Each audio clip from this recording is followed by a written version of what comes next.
এই, তোর এত বড় সাহস, আমি তোর সাথে থাকার শর্ত তুই আরেকটা ছেলের দিকে তাকাইতেছিস, মানে আরেকটা ছেলের দেখতেছিস তুই? না না, আমি আমি তো বাইকটা দেখছিলাম। চুপ! তুই এখন আমার বুঝাইতেছিস যে তুই বাইক দেখতেছিলি, মানে তুই এখন আমাকে বাইক দেখার কথা বুঝাবি আর আমি সেটা বুঝবো? তোর এত বড় সাহস হয় কিভাবে? শপিং করে দিয়ে বের হলাম, আমি তোর সাথে আছি, তারপরে তুই আরেকটা ছেলের দিকে তাকাস?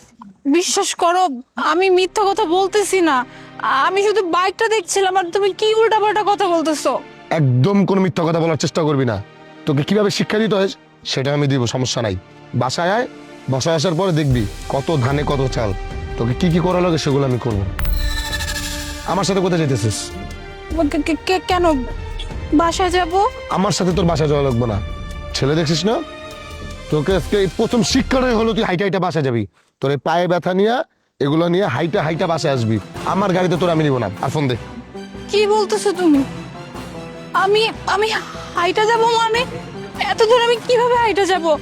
আমার কাছে টাকাও নাই, প্লাস তুমি তো জানো যে আমার পায়ে অনেক ব্যথা। আর ফোনটাও তুমি নিয়ে গেলো, অন্তত ফোনটা আমার দিয়ে যাও। ছেলে দেখার সময় হচ্ছিল না যে পায়ে ব্যথা নিয়ে বাসায় কিভাবে আসবি হাইটা হাইটা?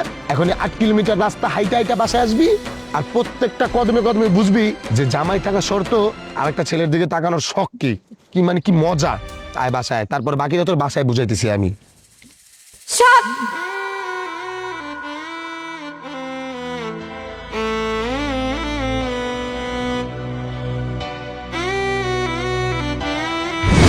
মোনা, তুমি তোমার বাবাকে বুঝাও, বুঝিয়ে বললে সবকিছু ঠিক করা সম্ভব। আলিফ, এখানে আর কোনো চান্স নাই। হ্যাঁ, আমি বাবার উপরে কোনো কথা বলতে পারবো না। মোনা, আমি মাত্র বিজনেসটা স্টার্ট আপ করছি, একটু সময় দাও আমাকে। কি বলবো? হ্যাঁ, বাবাকে গিয়ে এটা বলবো যে বাবা, আমি এমন একটা ছেলেকে ভালোবাসি যার মান্থলি স্যালারি মাত্র 40,000 টাকা, আর আমার বাবা এগ্রি করে ফেলবে, তাই তো? মোনা, আমি মাত্র বিজনেসটা শুরু করছি, আমাকে একটু সময় দাও। রান করতে তো একটু সময় লাগে নাকি? তুই বিজনেস রান করতে করতে না বহুত সময় লেগে যাবে, সেই সময়টা বাবা আমাকে দিবে না। আর বাবা অলরেডি আমার জন্য ছেলে পছন্দ করে ফেলেছে, এখানে আমার কিচ্ছু করার নাই। তুমি বিয়ে করতে রাজি হয়ে গেছো? হ্যাঁ, কাইন্ড অফ। ছেলের ইনকাম কত? ছেলে বিজনেসম্যান, অনেক টাকা পয়সা, আর ফ্যামিলিও অনেক রিচ। আমি অনেক ভালো থাকবো। আর মেনলি আমি আজকে আসছি এইটা বলার জন্য যে আলিফ, আমি অলরেডি মুভ অন করে ফেলছি। সো তুমি আমার আশা থেকে লাভ নেই, তুমি মুভ অন করে ফেলো। মোনা, টাকা দিয়ে কি সবকিছুই হয়? হ্যাঁ, আমি তোমাকে এতটা ভালোবাসি, আমাকে একটু সময় দাও, কিছু সময় দাও। আমি আমি তো বলছি সবকিছু ঠিক হয়ে যাবে। আলিফ, জীবন চালাতে হলে না টাকার দরকার, ভালোবাসাতে জীবন চলে না। আরে যে ছেলে আমার বাবা, মানে যাকে আমার জন্য ঠিক করেছে, সে এতটাই যে আমাকে না রানী বানিয়ে রাখবে, রানী, ঠিক আছে? আর তোমার কাছে আসলে আমি কি করবো? হ্যাঁ, ওই হিসেব করে করে চলতে হবে, এই করতে হবে, সে করতে হবে, এগুলো আমার দ্বারা চলবে না। আর আমি ডিটারমাইন করে ফেলছি, ব্যাস, বাবা যে ছেলেকে ঠিক করেছে ওই ছেলেকে আমি বিয়ে করবো। সো তুমি আমাকে ভুলে যাও। মোনা, বলা যতটা সহজ, করা কি আসলেই ততটা সহজ? আমি পারবো না মোনা তোমাকে ছাড়া মুভ অন করতে। অনেক ভালোবাসি আমি তোমাকে, কেন বুঝতে পারছো না? মোনা প্লিজ, যাওয়ার আগে একটা বার চিন্তা করো। আমাদের এতদিনের সম্পর্ক, আমরা একজন আরেকজনকে এত ভালোবাসছি, আর আজকে হুট করে তুমি আমাকে বলছো যে অন্য কাউকে বিয়ে করে ফেলবা। আলিফ, চাইলেই না সবকিছু সহজ করা যায়। তোমার কাছে এখন মনে হচ্ছে বিষয়টা অনেক ডিফিকাল্ট, বাট লাইফে চলতে হলে টাকা লাগে, টাকা, ভালোবাসা না। আর যেটা কিনা আমার দরকার, টাকা। তোমার ভালোবাসা দিয়ে আমার লাইফে কিচ্ছু হবে না। আর আমি এত কথা কেন তোমার সাথে বলতেছি? শুধু শুধু তোমার সামনে দাঁড়িয়ে আমি যত কথা বলবো তুমি তত আমাকে ইমোশনাল ডায়লগ ছাড়বে। ইমোশনাল ডায়লগ শোনার সময় আমার কাছে নাই। যাই হোক, আমি আসি, ভালো থেকো।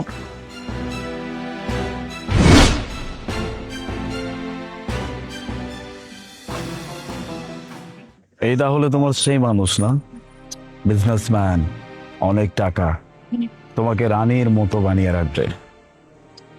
আলিফ, তুমি কেমন আছো? আলহামদুলিল্লাহ ভালো, কিন্তু তুমি যে কেমন আছো সেটা নিজের চোখেই দেখলাম। আলিফ, এটা সত্যি যে ওর অনেক টাকা পয়সা আছে, অনেক রিচ, কিন্তু বিশ্বাস করো ও মানুষটা একদমই ভালো না। ও আমাকে একদমই ভালো রাখে না, আমার প্রতি অনেক টর্চার করে, অনেক বকাঝকা করে, ঠিক মতো তো কথাই বলে না, মূল্যই দেয় না। আমি যে ওর বিয়ে করা ওয়াইফ, মাঝে মাঝে মনে হয় তার থেকে ভালো যে আমি হয়তো কারো বাসায় যদি কাজের মেয়েও থাকতাম তাও আমি একটু সম্মান পাইতাম। ওর টাকা আছে ঠিকই, কিন্তু আমাকে ভালোবাসার মতো মনটা ওর মধ্যে নাই। এই জন্যই হয়তো মানুষ বলে, তাই না, যে টাকা থাকলেই সবকিছু পাওয়া যায়। আমার কথা বাদ দাও, তুমি তোমার কথা বলো। তোমার ওয়াইফ কেমন আছে? আমি বিয়ে করি নাই। সে তুমি তুমি বিয়ে করো নাই? ভালোবাসছি তোমাকে, মনে ছিল তুমি, মনে আছো তুমি। এখন যদি অন্য কাউকে বিয়ে করি তার সাথে প্রতারণা হয়ে যাবে না, এজন্য আর কি। আমি অনেক বড় ভুল করছি জানো আলিফ। মানুষ ঠিকই বলে টাকা পয়সা থাকলে মানুষ সুখী হয় না। আমার টাকা পয়সা ঠিকই আছে, কিন্তু বিশ্বাস করো সুখ কি জিনিস যেটা আমি এখন আর জানি না। প্রতিনিয়ত মনে হয় যেন নিজের দমটা বন্ধ হয়ে আসতেছে। আমি আর পারতেছি না। ছেড়ে দিচ্ছ না কেন? ছাড়ার তো অপশন নাই। আমার বাবা ওর কাছ থেকে বিজনেসের জন্য অনেকগুলো টাকা নিচ্ছে, আর ও আমার ফ্যামিলিটাকে এমন ভাবে দমিয়ে রাখছে যে আমি চাইলেও না ওকে আমি ছাড়তে পারবো না। আর এর জন্যই এত কিছু সহ্য করে আমার ওর সাথে থাকতে হইতেছে। আসলে কোনো তো উপায় নাই ওকে ছাড়ার। আসলে ভুলটা আমারই জানো। আমি যদি তখন বুঝতাম তাহলে আমি তোমাকে ছেড়ে আমি ওকে বিয়ে করতাম না।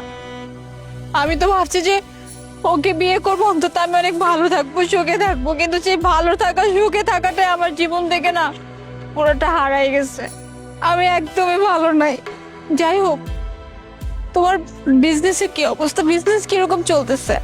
গুড, আলহামদুলিল্লাহ। আমার কোম্পানির এখন 3টা ব্রাঞ্চ চলতেছে। ভালোই হয়েছে। যাই হোক আলিফ, সবকিছু যেহেতু ঠিকঠাক চলতেছে, বিয়েটা করে ফেলে। বিয়ে করে সুখে থাকো। আর তোমার ওয়াইফকে তুমি অনেক ভালো রাখো। আর আমি জানি আমার বলতে হবে না, তোমার ওয়াইফকে তুমি সত্যি অনেক ভালো রাখবে, অনেক ভালোবাসবে। ইচ্ছা নাই। কি? ওই যে বললাম, অন্য কারোর সাথে প্রতারণা করার মতো ইচ্ছা আমার কখনো জন্মাবে না। আচ্ছা, ভালো থেকো। আমি আসি।